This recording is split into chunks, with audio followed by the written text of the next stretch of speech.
So, in our next example, we need to solve the equation 2y equals 14. And so we are solving for the value of y. Now 2y equals 14. On the left hand side, we have the term involving the unknown y. And so we ask ourselves, what is the 2 doing to the y? The 2 is multiplying the y. So 2y is the same as y times 2. The opposite of times 2 is to divide by 2. So we will divide the left hand side by 2 to get 1y. So we must also divide the right hand side by 2 to keep the equation balanced. So here we have both sides being divided by 2. So 2 into 2 goes 1. And 2 into 2y goes y. And y over 1 is the same as y. And on the right hand side, 14 divided by 2 gives us 7. And we can check our answer.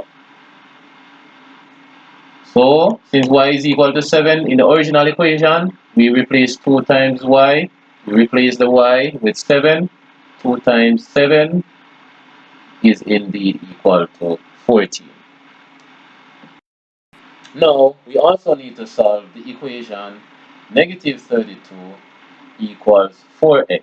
We are solving for x. Now, for the first time in this series of examples, we see the unknown appearing on the right hand side of the equation instead of on the left.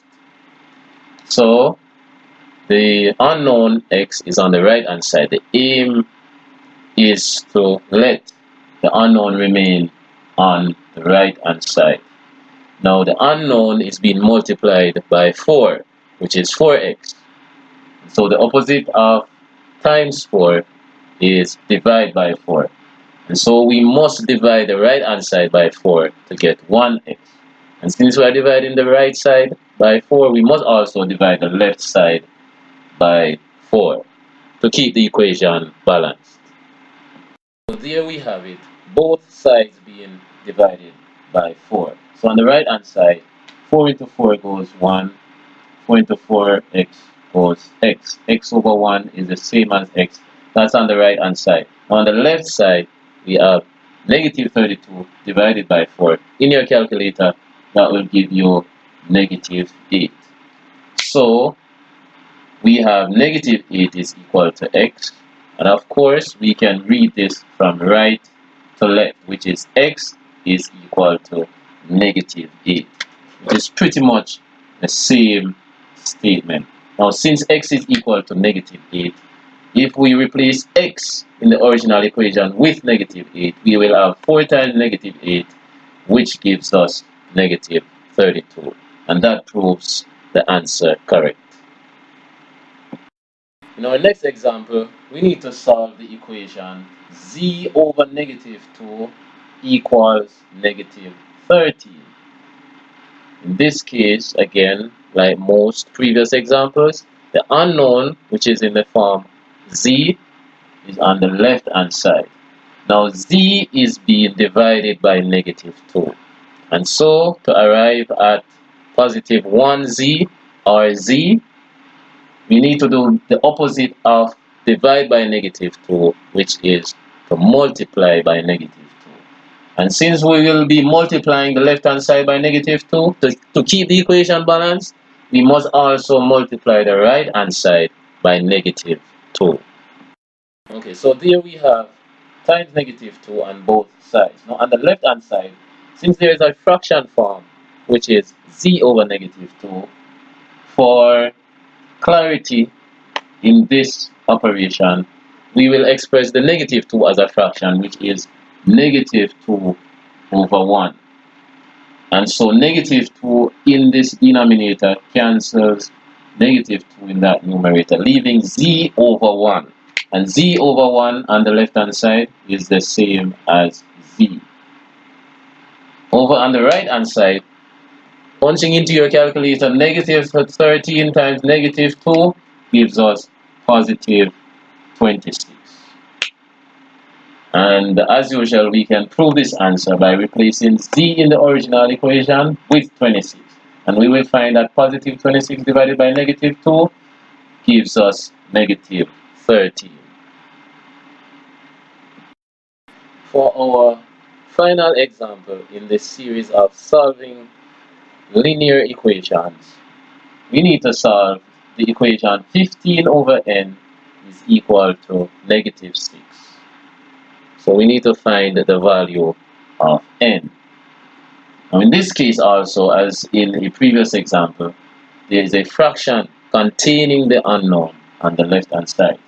The difference with this example, however, is that the unknown, instead of it being in the numerator, is in the denominator. Now, since all of the left hand side is expressed as a fraction, we can also go ahead and express the right hand side as a fraction to achieve greater ease in carrying through the process.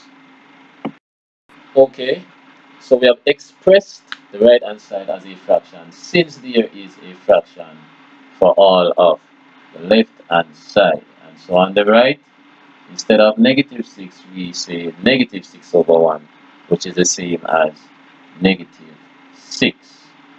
Now, the next thing is that it might be more comfortable for you to have the unknown in the numerator. And for any given single fraction being equal to another given single fraction, we can reciprocate both fractions and the equation will remain true. So we will reciprocate 15 over n to become n over 15, and over the right hand side we will also reciprocate negative 6 over 1, which will become 1 over negative 6. Okay, so there we have reciprocated both fractions on the left hand side and also on the right hand side to keep the equation balanced. Now, n is our unknown which we need to solve for. And we realize that n is being divided by 15. Now the opposite of divide by 15 is times 15. We will times 15 on the left, so we must also times by 15 on the right to keep the equation balanced.